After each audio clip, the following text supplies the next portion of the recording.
अस्सलाम वालेकुम फ्रेंड्स, क्या हाल है। मैं हूं आपके साथ अदनान और आज मैं लाया हूं आपके लिए ईद स्पेशल रेसिपी। बनानी बहुत ही आसान है और इसका जायका इतना लाजवाब है कि आप एक बार खाएंगे तो खाते ही रह जाएंगे। इसका नाम है बीफ चटखारा बोटी और बहुत ही इजीली बन जाती है, झटपट में तैयार हो जाती है और जायका भी बहुत ही लाजवाब है। तो चलें इसको बनाते हैं और आपको बताते हैं कैसे बनेगी।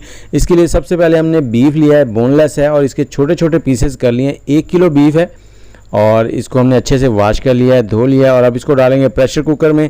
और प्रेशर कुकर में इसे डालने के साथ ही हमने इसमें डालना है एक प्याज मीडियम साइज़ का, उसको हमने बारीक चॉप कर लिया, दरमियाना सा, ऑमलेट कट से थोड़ा सा मोटा है। और इसके साथ ही हमने इसमें डाल देना है लहसुन अदरक का पेस्ट 2 टेबलस्पून और इसमें काली इलायची, बड़ी इलायची जो होती है उसको डाल देंगे और इसके साथ ही थोड़ी सी दालचीनी, ये इसकी स्मेल को ख़त्म करेंगे। और नमक हस्बे जायका इसमें डाल देंगे और साथ ही हमने इसमें डालना है पानी हम इसमें 300 ml डालेंगे, 1 कप से थोड़ा सा ज़्यादा। और अब इसको मिक्स कर देंगे अच्छे से और इसके साथ ही आप हमारे चैनल को सब्सक्राइब कर लें और वीडियो को मुकम्मल देखिएगा ताकि आपके पास भी बिल्कुल ऐसी ही चटखारा बोटी बन पाए। और इसका कवर लगाएंगे, ढकना लगाकर हमने इसको 15 मिनट पकाना है सीटी बजने के बाद, ताकि ये अच्छे से टेंडर हो जाए। बाकी आप अपने प्रेशर कुकर के हिसाब से इसको टेंडर कर लीजिएगा। और इसके साथ ही हमने ली है 2 टेबलस्पून इमली और इसमें थोड़ा सा हमने पानी डाल दिया है। पानी डालकर हमने इसका पल्प बना लेना है, बिल्कुल इस तरह से। थोड़ी देर इसको रखेंगे तो ये ऐसे हो जाएगी और इतनी देर में हमारा प्रेशर कुकर जो है उसका टाइम भी पूरा हो गया है। हमने इसकी गैस निकाल दिया है और इसको खोलेंगे। ये देखें बहुत ही ज़बरदस्त, और इसमें थोड़ा सा पानी बाकी है। इस पानी को हमने हाई फ्लेम पर ड्राई कर लेना है। 4 से 5 मिनट लगेंगे, ज़्यादा टाइम नहीं लगेगा। आपने चम्मच ज़्यादा नहीं चलाना, बस हल्का सा 1-2 बार चलाना है। उसके बाद इसको छोड़ देना और पानी ड्राई हो जाएगा। जैसे ही पानी ड्राई हो जाए इसको एक बाउल में अलग से निकाल लेंगे और रूम टेम्परेचर पर ठंडा होने के लिए रख देंगे। या आप इसको फौरी तौर पर अगर ठंडा करना चाहते हैं तो इसको फ्रिज में रख दें, ये फ़ौरन ठंडा हो जाएगा और बाउल में निकाल लेंगे। जैसे ही ठंडा हो जाएगा तो उसके बाद हमने इसमें कुछ स्पाइसेस डालने हैं, पाउडर स्पाइसेस, जो कि इसके जायके में 4 चांद लगा देंगे। ये देखें बहुत ही अच्छे तरीके से ये टेंडर हो चुका है, बहुत ही नरम और सॉफ्ट, अंदर से जूसी है। और इसमें सौंफ डालनी हमने आधा चाय का चम्मच, ये बहुत ज़रूरी है, ये आपने लाजमी डालनी, सौंफ का पाउडर है ये। और कुटी हुई सुरख मिर्च 2 चाय के चम्मच डाल देंगे इसमें। और धनिया पाउडर 1 चाय का चम्मच भर के डालेंगे। और इसके साथ ही हमने गरम मसाला आधा चाय का चम्मच डालना है और काली मिर्च कुटी हुई जो है वो डालेंगे आधा चाय का चम्मच।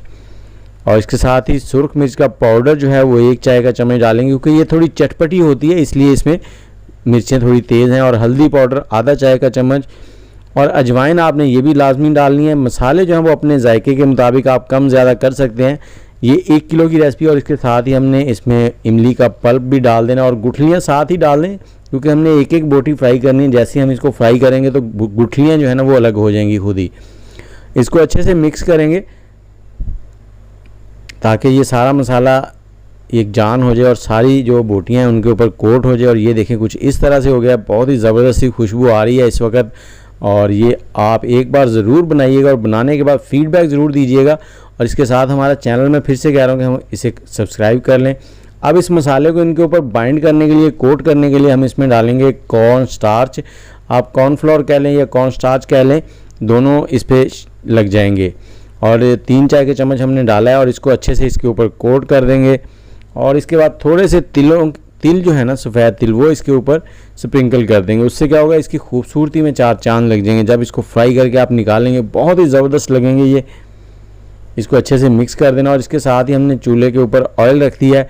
ऑयल को हमने फुल फ्राई हीट कर लिया है 180 के टेम्परेचर पर।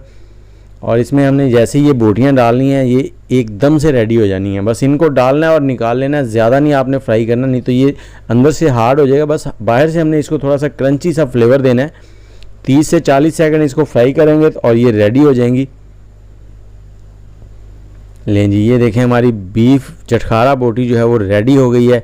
और इसी तरह से सारी जो है उनको फ्राई कर लेंगे और फाइनल लुक ये देखें, आपने भूलना नहीं है। और साथ ही हमारे चैनल को भी सब्सक्राइब कर लेना है। और ये मैं आपको तोड़कर दिखाता हूँ कि अंदर से कितनी नरम है, बिल्कुल इजीली टूट जाती है। आप इसको दही की चटनी के साथ या केचप के साथ जैसे चाहें ले सकते हैं। और इसके साथ ही मुझे इजाज़त दें, दुआओं में याद रखिएगा। इंशाल्लाह बहुत जल्द अगली वीडियो के साथ हाज़िर होंगे। अल्लाह हाफिज़।